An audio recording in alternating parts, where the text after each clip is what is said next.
Có chế của nó mà chồng na có chỉ bỏ đi cũng chỉ tao tê tuổi nè. Có cái năng hả? Có trong đó. Long thơm mà. Là coi cuốn chó luôn ăn thôi, xin nào đi cuốn chó luôn ăn thôi. bố bỏ con pla lép lông cho chút tua. Thì còn nên sẽ thay của plau á chị nè. Chú hơi nhỏ. Ha, Có chỉ có đất của nó chưa. Đâu có chỉ tại đây là đeo luôn á, đàn nơi đi chỗ đàn. anh thấy đây của tay có mà nó đen. Không đấy của tròn có. Ô phải cho kẻ cái no thì cho cả đeo quá. Có là tiêu.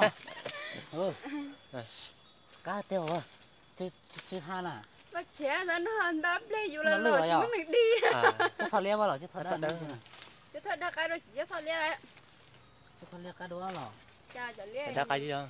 Giờ ta này thì chúng mới chứ thôi cho nó mua nè. Chứ thôi này. Mua nó sẽ lấy cho. Lấy cho lò. Nói em lại lên mà hay là. Cho nên chồng có cho xe rồi. Em cho ngoài là thế. Nó lúc gì đó. Tao cho nó tụi anh đỡ luôn hết chơi nó luôn có chơi. Có một lá cho cái lá. Nó lo tiếp theo.